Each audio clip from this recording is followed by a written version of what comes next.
이 성경에 준해서 시대가 지금 굉장히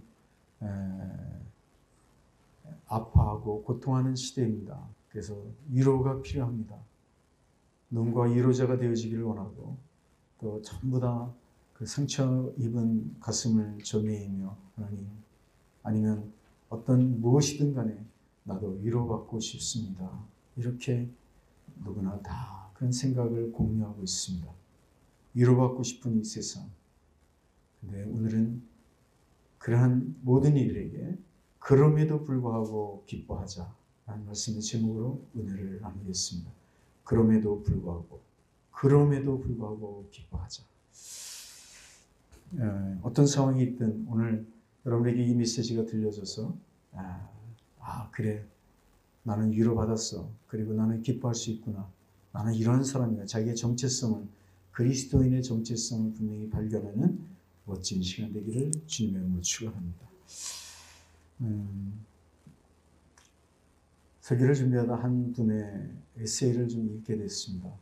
그분의 에세이는 장영희 교수, 지금은 돌아가셨는데 그분이 쓴 살아온 길, 살아온 기적, 살아갈 기적이라는 책이 있습니다. 이분은 다수의 문학 작품을 쓰셨습니다. 그리고 에세이집, 이 수필집이 굉장히 많아요. 그리고 이 수필집은 낼 때마다 모든 사람들에게 읽혀지고 또 우리나라의 베스트셀러가 되었습니다. 그래서 지금도 계속해서 읽혀지고 있습니다. 그리고 각종 매스컴 신문이나 잡지에 칼럼을 기고해서 많은 사람들에게 감동을 주고 있습니다. 이 장영희 교수 이야기를 조금 여러분에게 소개해 드리고자 합니다. 이분은 우리나라가 어려울 때 1953년 6.25 전쟁이 한창 일어났을 때 그때 태어났습니다. 그런데 태어나자마자 그는 신체 장애를 가지게 되었죠. 두 다리가 소아마비가 되고 오른쪽 팔도 마비가 된, 그래서 평생 목발로 살아야 되는 소아마비 장애를 얻게 되었습니다. 그래서 정말 힘든 그런 인생을 걷다가 그러다가 나중에 2001년에는 유방암이 걸렸고 그것을 치유를 잘 받았습니다. 근데 2004년에 척추암이 다시 또 재발되어 그가 고통을 겪었습니다. 그리고 정말 고난 중에 그가 이겨내서 다시 2008년 그런데 간암이 다시 걸렸고 그것이 온몸에 퍼지게 되어 2009년 세상을 떠나게 되었습니다. 어찌 보면 그는 끝날 때까지 자기 평생에 질병과 고통과 아픔, 또 장애를 안았기 때문에 사람들로부터 멸시를 받고 손가락질을 받으며, 또 이 시대는 1960년대 어린 시절에 지날 때 50년, 60년대 굉장히 국가적으로 어렵고 이런 어려운 시기에 더 고난을 당하며 이 분은 지내게 됩니다. 사실 그러나 그가 공부를 열심히 해서 서강대학교를 졸업하고 그리고 박사학위 과정을 들어가고 싶었지만 당대만 해도 장애자는 학교 가기도 굉장히 힘들었습니다. 그래서 어쩔 수 없이 미국 뉴욕에 있는 주립대, 뉴욕 주립대 영문과를 졸업하고 그래서 한국으로 돌아와서 그가 졸업한 모교인 서강대학교에서 영문학 교수로 그가 쭉 지내게 됩니다. 그런데 이 분이 늘 살면서 자기의 지위가 어떻든 간에 많은 사람들을 자기를 볼 때마다 굉장히 좀 비하적인 얼굴로 쳐다보고 또 자기 자신 또한 굉장히 어려운 시기를 보내게 됩니다. 이 살아온 기적, 살아갈 기적이라는 그 책에서 한 글을 보면은 그가 이런 어렸을 때 이야기를 적어놓은 글을 봤습니다. 그가 굉장히 모든 사람들로부터 소외되어서 살았는데 친구들하고 어렸을 때 뛰어놀아야 되는데 소아마비 장애이니까 놀 수가 없잖아요. 그날도 역시 소아마비 장애로 많은 아이들이 뛰어노는데 구석에 멀뚱하니 목발을 짚고 서 있어서 외롭게 서 있는데 마침 그것을 지나가던 이 엿장수 아저씨가 이렇게 지나가면서 이 아이를 보고 이렇게 얘기했습니다. 얼굴을 쳐다보며 미소를 지으면서 괜찮아. 이 한말, 이 괜찮아. 함께 놀지 못하는 그 아이의 그 초라한 모습, 정말 그 고독하고 외롭게 혼자 서 있는 그 아이의 모습을 보고 이 엿장수 아저씨가 괜찮아. 그런데 이 정혜희 교수는 그때 그 말 한마디가 자기에게 얼마나 용기가 되고 힘이 되었는지 모른답니다. 그래서 일생 동안 괜찮아, 이 한말을 꼭 가슴에 두고 그렇게 살았다고 합니다. 그래서 책 속에 보면 이런 얘기가 있습니다. 2002년 월드컵이 우리나라가 4강에서 독일과 싸웠는데 근데 독일과 해서 우리가 졌어요. 그런데 관중들이 뭐라고 얘기했냐면 대한민국 국가대표를 향하여 선수들 향하여 고개를 숙이고 있는 그들을 향하여 괜찮아 괜찮아 이러고 응원하는 모습을 보고 아름다운 저 모습 괜찮아. 오늘 우연뜻 TV를 보는데 골든벨이 울리는 이야기가 나오는데 모두가 다 떨어지고 외롭게 혼자 남았는데 골든벨을 도전하는데 골든벨을 울리지 못하고 중간에 떨어지고 말았습니다. 고개 숙이고 있는 그를 향하여 많은 친구들이 격려하며 뛰어나와 안아주면서 괜찮아 괜찮아 들려지는 이 아름다운 목소리 괜찮아. 그런 모습을 그 이야기를 들을 때마다 이 장혜 교수는 이렇게 생각했답니다. 그래 괜찮아. 그만하면 됐지. 여기까지 잘했잖아. 그리고 그 글쓰기에는 이런 글이 있었습니다. 무슨 일이 있어도 나는 네 편이 외롭지 않아. 자기가 누군가 자기의 편이 되어주고 또 그는 크리스찬이었는데 캐톨릭 아주 독신한 신자였는데 그래 하나님 나와 함께 하신 나는 괜찮아. 이렇게 늘 나는 외롭지 않아. 괜찮아. 괜찮아. 그리고 또 자기 스스로 괜찮아. 조금만 참아. 이제 다 괜찮아질 거야. 이러면서 늘 그냥 지냈다고 합니다. 근데 그 글 속에 보면은 이러한 글이 하나 있었습니다. 단순한 위로의 말이 깊은 고난을 겪고 있는 사람에게는 큰 힘을 준다. 사랑한다는 말 못지않게 따뜻한 말, 사랑한다는 말 못지않게 따뜻한 말, 괜찮아, 괜찮아, 괜찮아, 기다릴게, 괜찮아, 그럴 수도 있지, 괜찮아. 이 말은 나에게 늘 힘이 된다. 그러면서 그 글 속에 정말 제게 큰 감동을 주는 한 구절이 있었습니다. 그 구절은 꽃이 늦게 핀다고 미운가? 꽃이 늦게 핀다고 미운가? 조금 느려도 괜찮아. 조금 느려도 괜찮아. 위로와 격려의 말이 괜찮아. 사랑하는 성도 여러분, 인간은 누구나 다 넘어질 수 있습니다. 그러나 역시 우리 그리스도인들도 예외는 아닙니다. 누구나 다 예수를 믿든 믿지 않든 이 세상의 사람들은 다 우리는 넘어질 수 있고 고난과 역경을 만날 수 있습니다. 이럴 때 우리 그리스도인이 구별되어서 해야 될 한 일이 있다면 그것은 그 속에서 괜찮게 하실 주님을 바라보는 신앙이어야 되지 않을까. 시대가 정말 어렵습니다.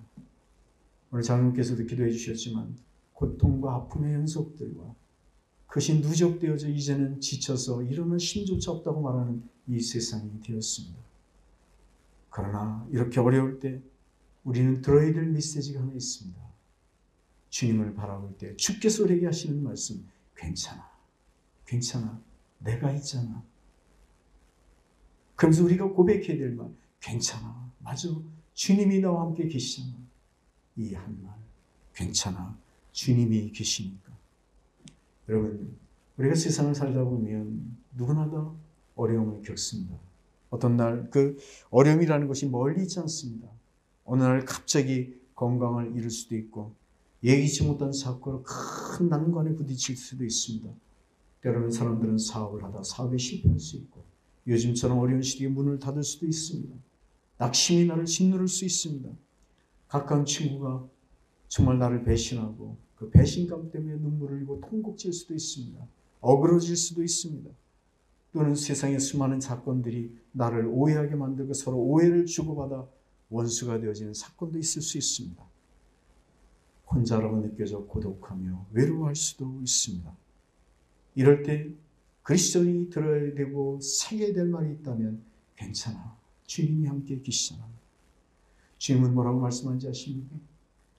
오늘 우리에게 이렇게 말씀하십니다. 괜찮아. 나도 그런 고난을 받아봤어. 나도 그런 배척을 받아봤어. 나도 배신을 당해봤어. 나를 그렇게 사랑하던 모든 나를 따르던 무리들이 다 나를 배신하고 떠나는 고통을 나도 느껴봤어. 괜찮아. 힘내. 내가 너를 이해하니 내게로 와라. 내가 너를 안아줄게. 이 말씀하시는 이 음성. 그래서 히브리서 4장 15절 16절 말씀에 보면 성경은 우리에게 이렇게 말씀하고 있습니다. 우리에게 있는 대제사장은 우리의 연약함을 동정하지 못하실 리가 아니요 모든 일에 우리와 똑같이 시험을 받으신 이로되 죄는 없으시니라. 그러므로 우리는 긍휼하심을 받고 때를 따라 돕는 은혜를 얻기 위하여 은혜의 보좌 앞에 담대히 나아갈 것입니다. 모든 것을 함께 겪으신 예수님, 우리를 이해하시고 우리를 품으시고 우리를 치유하실 그 주님을 바라보며 우리에게 은혜를 얻을 그 보좌 앞에 담대히 나아갈 것입니다. 그리고 주님 앞에 담대히 나오라고 말씀하고 계십니다. 우리가 나아갈 곳은 어디일까요? 주님 앞입니다. 십자가 밑입니다. 왜 우리가 십자가 밑에 나가야 될까요? 왜 우리가 다른 곳도 있지만 왜 꼭 예수님께 나가야 될까요? 그 이유는 조금 전에 말씀대로 주님도 예수님도 우리와 똑같은 고통을 당하셨기 때문에 그것을 이기시고 극복하시고 모든 것의 승리의 은혜를 우리에게 선포하시고 너희도 이길 수 있고 내 안에 있으면 이길 수 있다고 말씀하셨기 때문에 우리는 주님을 바라보며 주님 앞에 나와야 된다는 사실입니다. 우리 이렇게 얘기할 수 있습니다. 주님도 고통당하셨지만 내 고통은 지금 너무 커요. 움직일 수가 없어요. 말할 수도 없어요. 견딜 수가 없어요. 내 인생 여기까지였으면 좋겠어요. 근데 이때 주님은 다시 우리에게 얘기하십니다. 너희들도 나의 고통을 한번 공유해보라. 네 고통도 크지만 내가 너를 위해 받은 고통이 얼마나 크냐고. 내가 그 모든 것을 이겨냈듯이 너를 이기게 해줄 거야 하시면서 말씀하십니다. 여러분 주님 어떤 고통을 당하셨습니까? 그는 자기를 평생 생명다하는 그날까지 나는 주님을 쫓겠습니다 선포하며 주님을 따라다녔던 수많은 무리들과 제자들, 어느 날 십자가 밑에 아무도 머물지 않는 고독한 장소, 소외된 것 같은 자리에서 주님은 홀로 십자가를 지셨습니다. 그런 아픔을 당하셨습니다. 사랑하는 동족 이스라엘이 예수님을 배반하고 반역자라고 얘기하며 십자가에 못 박는 이런 배신의 고통도 당하셨습니다. 배신 그러면 여러분 더 큰 예수님은 그런 아픔이 계십니다. 자기가 그렇게 사랑해서 자기의 돈깨를 맡겼는데 그 맡았던 충실했던 가룟유다, 그는 예수님을 배반했습니다. 그리고 배반한 정도가 아니라 그를 팔며 그에게 거짓 키스를 했던 이 가룟유다.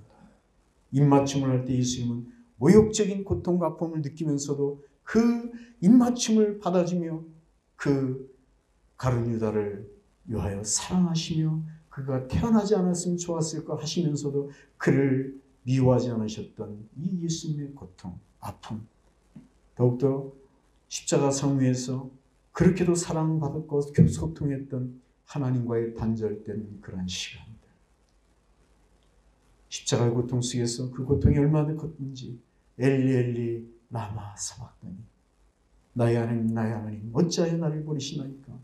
이러한 고통, 피눈물을 쏘시며 정말 극한 고통을 체험하셨던 그 주님께서 오늘 우리에게 이렇게 말씀하십니다.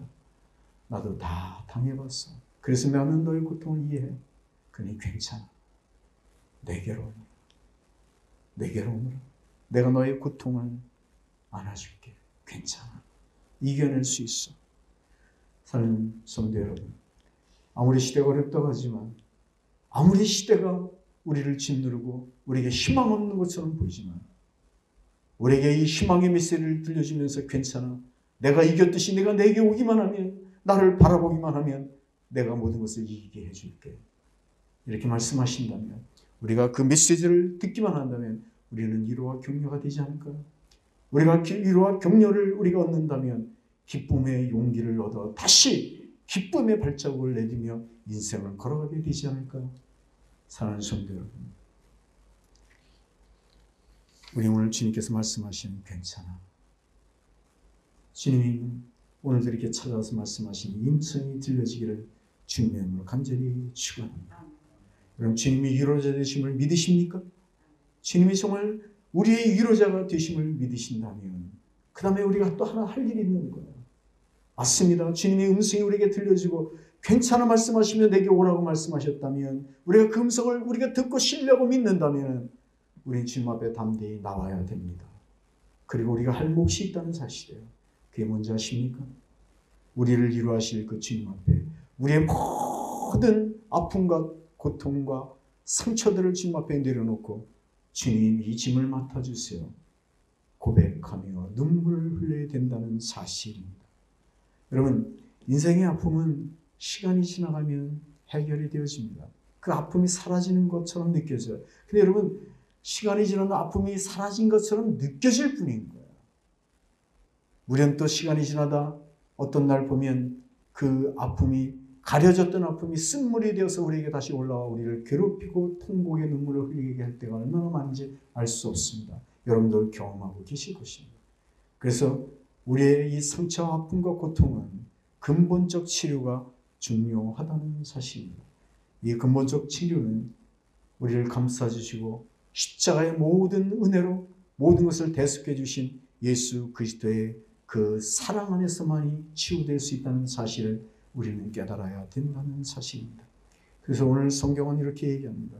본문 우리 시편 37편 23절 24절 성경을 다시 한번 여러분 보십시오. 성경을 한번 비춰주십시오. 시편 37편 23절 24절 말씀. 여호와께서 사람의 거물음을 정하시고 그의 길을 기뻐하시나니. 여호와께서 사람의 길을 정하시고 그의 길을 기뻐하시나니. 여러분, 이 말씀이 여러분에게 지금 깨달아지십니까? 여호와께서 사람의 걸음을 정하시고, 이 말씀은 우리가 인생의 길을 가면서 어떤 길이 우리에게 열려지든 어떤 길이 우리에게 있든 하나님께서는 우리에게 말씀하십니다. 너희가 고통 중에서도 내가 네 그 모든 길을 정해놓았다. 하나님께서 정해주신 길이라면 우리는 갈 수 있잖아요. 하나님께서 함께 하시니 우리는 이길 수 있잖아요. 그런 믿음을 가질 수 있잖아요. 하나님께서 정해주신 그 길을 가면 성경은 계속해서 이렇게 얘기합니다. 하나님께서 정해주신 걸음을 정하시고 그 길을 기뻐하시나니. 그러니까 우리가 가는 그 길을 기뻐하게 만드시겠다는 거예요. 기뻐하게 해주시겠다는 거예요. 할렐루야. 그렇다면 우리는 얼마나 감사합니까? 용기 낼 수 있지 않을까요? 우리는 넘어져도 아주 넘어지지 않습니다. 아주 넘어진 것이 아닙니다. 그래서 넘어져도 아주 넘어지지 아니하면 여호와께서 우리의 그의 손으로 붙드십니다. 우리를 다시 일으켜서서 다시 소망과 희망을 주실 것입니다. 그러면서 이렇게 얘기하실 것 같아요. 너의 고통은 잠시 동안이야. 잠시야. 괜찮아. 다시 일어나. 함께 가자. 예수님의 이 음성, 눈물 겹도록 말씀하시며 우리에게 속삭이시는 이 음성 들려지지 않으십니까? 그 목소리를 듣고 싶지 않으십니까? 이 목소리를 들을 수 있는 위대한 길은 한 길밖에 없다는 사실입니다. 주님 앞에 나와 주님 아파요. 도와주세요. 그런데 주님은 알아. 다 알아. 괜찮아. 내가 짐을 져줄게. 내가 짐을 져줄게. 네가 넘어져도 아주 넘어지는 게 아니야. 내가 내 길을 정해놓고 기뻐하는 길을 내가 너 분명히 인도해 줄 거야. 내 손을 붙들어 일으키실 그 주님을 기대하며 주님 앞에 우리가 눈물을 흘려 정말 주님을 바라본다면 주님은 우리를 일으켜 주실 줄 믿습니다. 장혜희 교수가 정말 고독과 아픔 중에서 일어날 수 있었던 그 한마디, 괜찮아. 그 여창수 아저씨가 그를 쳐다보며 괜찮아 웃으며 미소 지었던 그 한마디가 그에게 평생의 용기가 되었다면 하물며 천지를 지신 그 하나님께서 오늘도 우리에게 찾아오셔서 괜찮아. 내가 네 길을 정했어.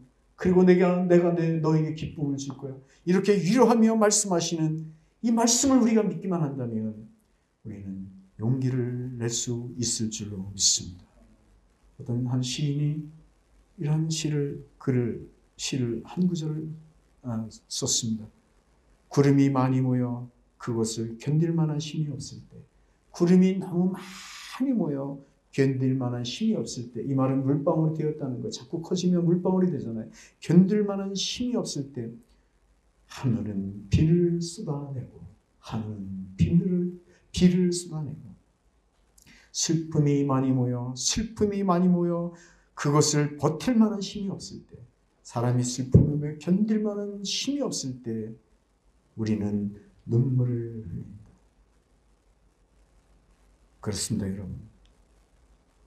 우리 역시 우리가 슬픔이 우리에게 쌓여 정말 어려운 시기를 살아가며 우리 짓누른 수많은 것들, 교회와 어떤 모든 조건들이, 수많은 것들이 우리를 짓눌러 우리를 어렵게 할 때 우리는 이것을 내가 짊어지고 가겠습니다, 이렇게 우리가 정말 용기 내고 그렇게 힘을 내는 것이 아니라, 그것은 바람직한 방법이 아니라고 성경은 얘기하시는 거예요. 주님 앞에 나와 내 앞에 와라. 그런데 내게 너의 모든 짐을 내려놓으라는 거예요. 다시 말씀드려서 내가 겪고 있는 고통과 억압의 그 슬픔들, 모든 것들이 너에게 짐이 되었다면 그 짐을 내 앞에 기도로 눈물로 쏟아내라는 거예요. 그러면 내 짐이 내가 맡아 가벼워질 거라고 주님은 말씀하십니다. 주님 앞에 내려놓으십시오. 천지를 창조하신 그 하나님 앞에 우리의 모든 무거운 짐을, 휘청거리는 나의 짐을 주님 앞에 내려놓으면 우리의 짐이 덜어지며 가벼워지며 우리는 용기를 낼 수 있을 것입니다. 주님 앞에 기도하며 우리는 울어야 된다는 사실입니다. 성경의 수많은 여러분 선지인들이 이겨낼 수 있었던 비결이 무엇입니까? 그것은 하나님 앞에 울었다는 사실입니다. 고난과 역경이 있을 때 그들은 하나님을 향하여 하나님을 바라보며 무릎을 꿇고 하나님 앞에 눈물을 흘리며 하나님 앞에 그는 탄식했습니다. 아브라함이 그랬습니다. 이삭을 내게 바쳐라. 사랑하는 아들, 백세 얻은 아들 이삭을 바치라 할 때 아브라함의 마음은 미어졌습니다. 천지의 모든 것이 다 무너졌습니다. 희망도 다 끊어진 것처럼 느껴졌습니다. 눈물을 흘리며 기도하며 하나님 말씀 앞에 순종할 때 하나님은 더 좋은 길을 예비해 주셨습니다. 여러분, 야곱은 길을 떠났습니다. 어디로 갈지 모르는 그 광야길을 가며 이제는 난 어디로 가야 된다는 말입니까? 방향도 목적도 방향도 조건도 모르겠습니다. 오 하나님, 어찌하면 좋을까요? 그가 베델에서 그가 무릎 꿇고 기도할 때 하나님은 말씀하시면 내가 네 길을 인도해 줄게. 약속의 축복을 내게 허락해 줄게. 그리고 그가 복을 얻고 집으로 돌아오는 그날 약복강 나루터에서 예수는 400명의 군대로 이끌고 와서 야곱을 죽이려고 할 때 다시 야곱은 하나님 앞에 자기 모습을 호소하며 하나님 앞에 무릎 꿇고 기도합니다. 하나님, 어쩌면 좋을까요? 하나님은 그에게 이스라엘의 축복을 보며 축복을 주시며 그리고 분이엘의 영광을 그에게 허락하십니다. 사랑하는 성도 여러분, 눈물은 위로가 되었고 힘이 되었습니다. 다윗이 밧세바를 간음하고 그가 정말 절망의 자리에서, 정말 그냥 고독의 자리에서, 고통의 자리에 있을 때 나단 선지자의 그 지적을 받고 그는 벽에 갇혔도록 눈물을 흘려 회개하며 기도했습니다. 하나님은 그를 회복시키셨고 더 위대한 성군으로 세우셨습니다. 눈물은 은혜입니다. 여러분, 성경은 다 그런 글이 우리에게 엄청난 글로 우리에게 위로해 주고 있다는 사실입니다. 베드로가 예수님을 3번씩이나 부인했습니다. 통곡하며 울었습니다. 죽을 때까지, 죽는 자리까지 하나님과 함께, 예수님과 함께 하겠습니다 고백했던 이 베드로, 예수님을 부인한 후에 통곡하며 울었습니다. 그러나 찾아와서 위로하시는 하나님의 위로와 은혜를 얻은 후 그는 더 큰 일을 감당하게 되었다는 사실. 바울 역시 다메섹 도상에서 예수 죽이러 쫓아가는 그 자리에서, 믿는 자들을 쫓아가는 그 자리에서 예수님을 만나 그의 눈에 눈물이 정말 은혜의 눈물로 벗겨지는 그 순간 그는 새로운 인생을 살게 되었습니다. 모든 사람들은 울었습니다. 시대가 어렵고 힘들 때, 저와 여러분이 할 일이 있다면 시대를 향하여 원망하고 불평하고 비판하고 판단하는 것이 아니라 겸손하게 주님 앞에 엎드려 주님을 바라봅니다. 진정한 위로자 되신 주님을 바라봅니다. 그리고 우리가 그렇게 바라보며 눈물을 흘려 기도하며 울게 될 때 주님 우리에게 이렇게 말씀하십니다. 괜찮아. 내가 위로해 줄게. 내가 네 마음을 알아. 내가 위로해 줄게. 어찌 보면 우리는 지금 인생의 한 경주를 하며 경기장의 한 복판에 서 있을 줄 모릅니다. 우리 인생을 비유하면 사도 바울이 인생은 달려갈 길을 당하는 그런 선한 싸움을 다싸우는 인생을 정말 싸우는 경주자라고 비유했다면 우리는 지금 선한 싸움을 싸우며 경기장 한 복판에서 달려가고 있는 한 선수의 모습일 것입니다. 그곳에서 때로는 괴롭고 지쳐있을 수 있습니다. 좌절할 수 있습니다. 위로가 필요해. 누가 나를 위로해 주고 누가 내 마음을 알아줄까 하며 통곡할 수 있습니다. 그러나 이럴 때마다 찾아오셔서 말씀하시는 그 음성, 괜찮아. 너는 선한 싸움을 지금까지 열심히 싸웠잖아. 그러니 앞으로 달려갈 길을 내가 계속해서 너와 함께 할 거야. 너는 이길 수 있어. 그리고 선한 싸움을 다 싸운 후에 내가 내게 생명의 면류관, 의의 면류관, 정말 영광의 면류관을 내가 내게 줄게. 바로에게 그렇게 약속하시며 축복하셨던 그 주님께서 오늘도 이 시대의 어려움 중에 고통당하며 경주를 다하고 있는 우리를 향하여 괜찮아. 위로하시며 우리에게 찾아오셔서 내가 너와 함께 할게. 말씀하고 계시다는 사실을 잊지 않기를 주님의 이름으로 부탁드립니다. 이 음성을 들을 수 있다면 얼마나 감동일까요? 얼마나 은혜일까요? 얼마나 큰 축복일까요? 그리스도의 말이 누릴 수 있는 축복. 구원받은 자가 진정한 구원자가 누구인지를 알아. 주님만이 나의 구원이십니다. 정말 그것을 믿고 신뢰하며 기도하는 그 기도하는 자만이 얻을 수 있는 이 흘리는 눈물의 축복, 위로의 축복. 그 당신이 그 주인공 되기를 주님의 이름으로 축원합니다. 오늘 주님 앞에 주님은 위로자 되시길 원합니다. 여러분 위로자 되신 주님 이제 믿으십니까? 여러분 그렇게 주님 앞에 울기만 하면 위로를 얻는다면 이제 우리가 위로를 얻어서 여기서 멈추는 인생이 되어야 될까요? 여기서 자족하며 이제는 됐어 하고 여기서 끝내야 될까요? 아니 그렇지 않습니다. 주님이 은혜로 우리를 위로해 주시고 치유해 주셨다면 이제 우리는 계속해서 위로하시며 치료해 주시고 함께 하신 주님과 함께 우리는 그 주님이 주시는 은혜를 머금으며 오늘 우리는 다시 한번 빌립보 교회에게 바울이 편지 보내어 기뻐하라고 외쳤던 말씀처럼 우리는 기뻐하는 인생이 되어야 될 줄로 믿습니다. 우리 성경을 다시 한번 찾아가서 성경을 다시 한번 보겠습니다. 앞에 있는 영상을 한번 보십시오. 빌립보서 3장 1절 말씀. 같이 한번 읽어볼까요? 시작. 끝으로 나의 형제들아 주 안에서 기뻐하라. 끝으로 나의 형제들아 주 안에서 기뻐하라. 너희에게 같은 말을 쓰는 것이 내게는 수고로움이 없고 너희에게는 안전하니라. 아멘. 오늘 여러분 주님은 우리에게 이렇게 말씀하십니다. 네가 위로를 얻고 또 은혜를 얻었다면 너는 기뻐하며 살아야 되지 않는가. 기뻐하며 살라고 우리에게 말씀하십니다. 사랑하는 여러분, 기쁨에는 세 가지 측면에서 우리가 기뻐할 수가 있어요. 첫 번째로는 육체적인 기쁨인 거예요. 이 육체적인 기쁨은 우리가 예를 들어서 질병이 걸렸을 때 의사의 손길이나 약을 통하여 우리 질병을 치유받았다면 얼마나 기뻐요. 치유받았으니 얼마나 행복해요. 이때 기뻐할 수 있습니다. 이 육체적 기쁨이죠. 또한 우리가 배가 몹시 고플 때 허기가 졌는데 맛난 음식이 딱 준비되어져 있습니다. 그것을 먹을 때 얼마나 그 포만감과 그 맛의 만족감을 느낄 수 있나요? 먹는 즐거움. 그러나 이런 육체적 기쁨은 잠시이고 수없이 인생에 되풀이져야 돼요. 지속성이 없다는 사실이에요. 또 하나 여러분 우리가 기쁨이 있다면 도덕적인 기쁨을 우리가 인생을 살며 얻을 수 있습니다. 누군가를 위해서 우리가 선을 베풀고 아름다운 일을 하거나 우리가 또 희생하여 그가 잘 되는 걸 보면은 아, 참 기쁘다. 너무 좋구나. 그 희열이 너무 큽니다. 그것 또한 여러분 일시적인 기쁨은 있지만 영원하지 않다는 사실입니다. 그런데 우리 그리스도인이라면 어떤 기쁨을 누려야 될까요? 세 번째로 여러분, 우리 그리스도인은 영적 차원의 기쁨을 누려야 된다는 사실입니다.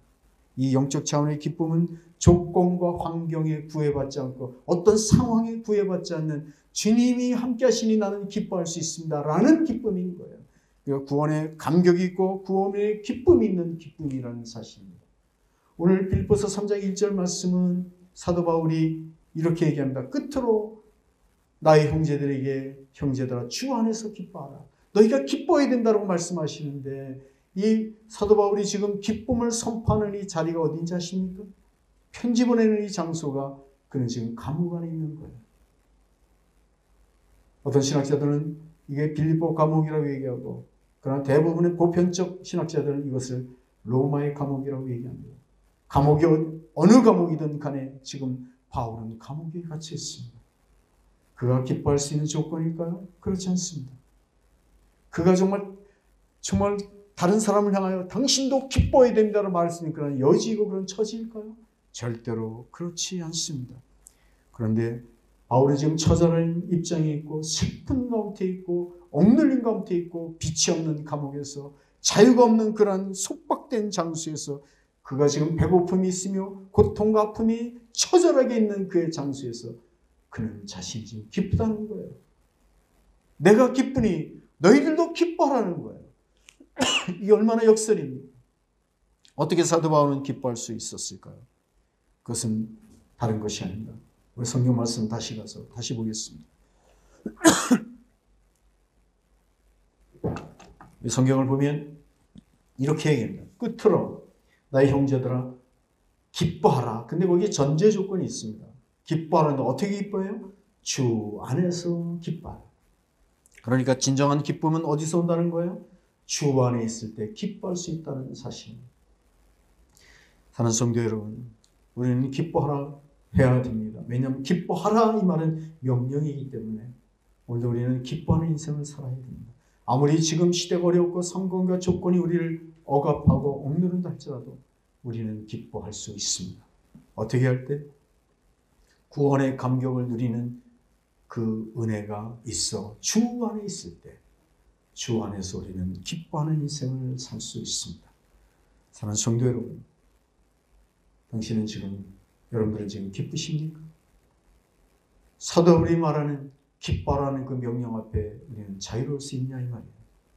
기뻐하시면 여러분 더 기뻐하십시오. 그렇지 못하다면 다시 주 안으로 우리는 들어가야 됩니다. 그리고 그 안에서 구원의 감격을 회복해야 됩니다. 그리고 그 주 안에서 이룰 수 있고 될 수 있다는 그런 확신하는 믿음을 우리는 다시 회복시켜야 된다는 사실입니다. 사랑하는 여러분, 만약에 모든 것을 가지고 누리는 사람이 가난하고 억눌림 받는 사람을 향하여 이렇게 얘기했습니다.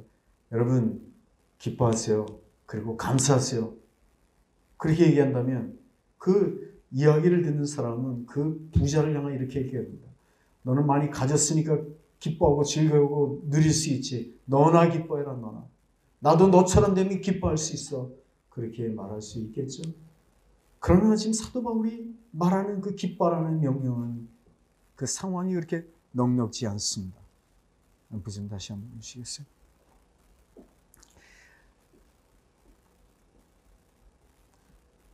상식적으로 지금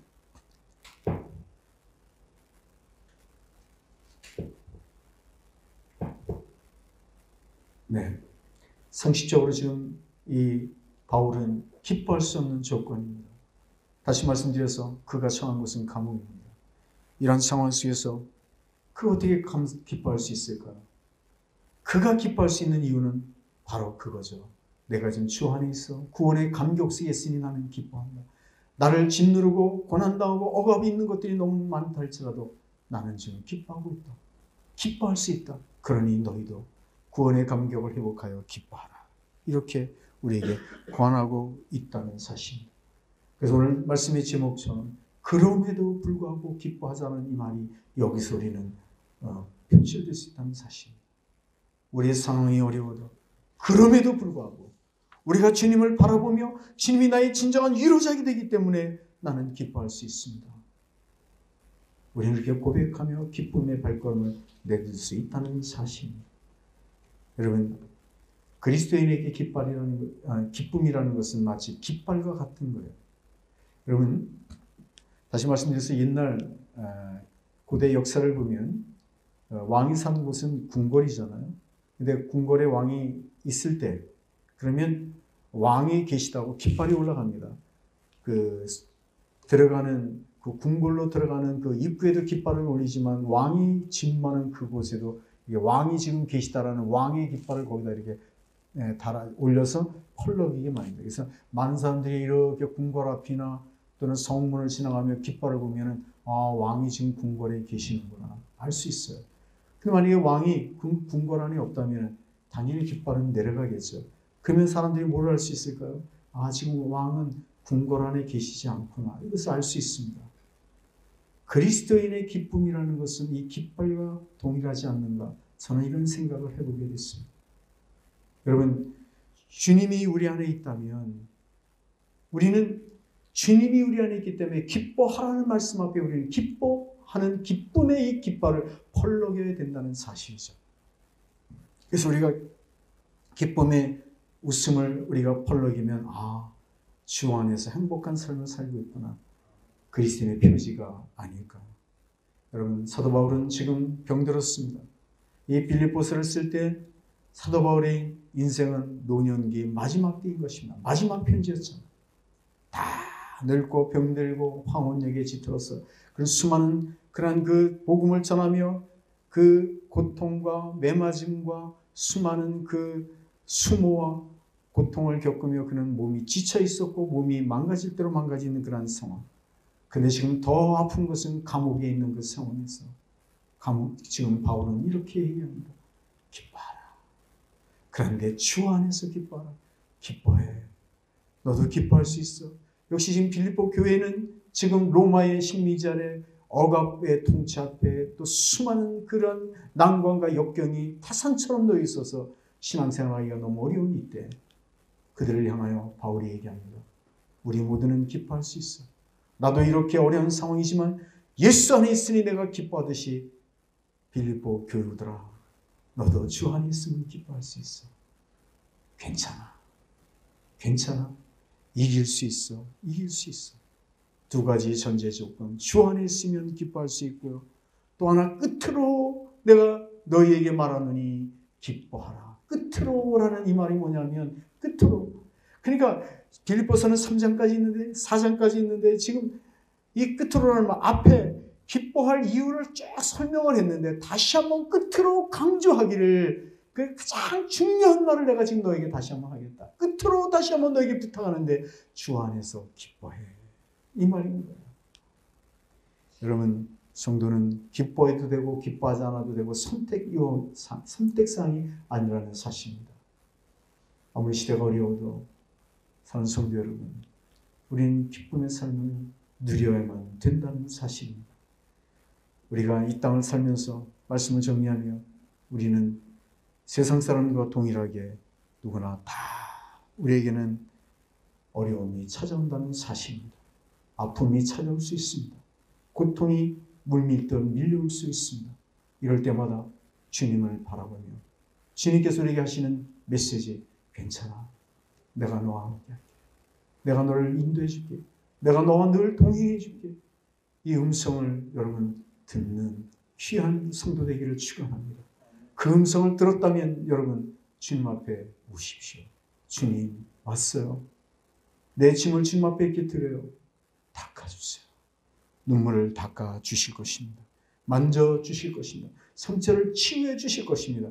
그러면 상처가 치유되었다면 우리가 주 안으로 들어가 더욱더 주와 함께 구원의 감격을 누리며 살아간다면 우리의 인생길이 어떤 길이 앞으로 열린다 할지라도 우리는 기뻐할 수 있다는 사실입니다. 여러분 동의하십니까? 여러분 기뻐하십시오.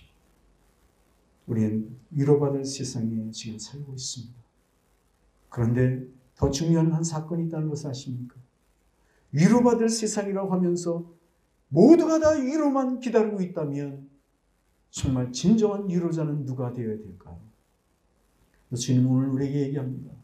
내가 주 안에서 기쁨을 다시 회복했다면 너는 기뻐하라고. 모든 세상을 향하여 당신도 주 안에 들어오면 기뻐할 수 있습니다. 당신도 주 안에서 주님을 바라보고 무릎 꿇고 기도하며 눈물로 기도하면 하나님께서 당신의 눈물을 닦아주며 당신도 기쁨의 인생을 살 수 있습니다. 라고 선포하는 여러분의 그런 정말 선포자가 되라고 주님은 우리에게 요구하고 있다는 사실도 잊어서는 안 될 것입니다. 사랑하는 성도 여러분, 용기 내십시오. 그리고 이제 기쁨의 깃발을 흔드십시다. 아무리 어려워도 주님이 하실 것을 기대하며 그럼에도 불구하고 나는 기뻐할 것입니다. 용기 내어 주여 나는 기쁨의 인생을 살기를 원하니 주님 함께 하소서. 우리가 이렇게 나아가면 그럼에도 불구하고 기뻐할 수 있습니다. 이런 은혜가 여러분이 있기를 축복합니다. 그리고 함께 예배하는 모든 이들에게 이런 그럼에도 불구하고 기뻐하는 인생이 되기를 주님의 이름으로 축원합니다. 기도합시다. 아버지 하나님, 은혜를 감사합니다. 시대가 어렵고 환경과 조건이 우리를 어렵게 해도 주님의 인도하심으로 괜찮아 말씀하시는 그 은혜 앞에 위로를 얻어 격려를 얻고 새롭게 치유를 얻어서 여기까지 왔습니다. 감사합니다. 하나님, 그러니 주 안에 있는 우리의 믿음을 통하여 이제는 그럼에도 불구하고 나는 기뻐하겠습니다. 예수님과 함께하니 나는 기뻐할 수 있습니다. 구원의 감격으로 나는 기뻐할 수 있습니다. 이러한 믿음의 담대함으로 세상을 향하여 발걸음을 내딛게 하소서. 그리고 그 믿음으로 승리의 깃발, 기쁨의 깃발을 흔드는 헐럭이는 그런 성도가 되게 하여 주시옵소서. 온 세상을 치유하실 주님, 치유하시고 기쁨을 속히 회복시켜 주시옵소서. 예수 그리스도의 이름으로 기도합니다. 아멘.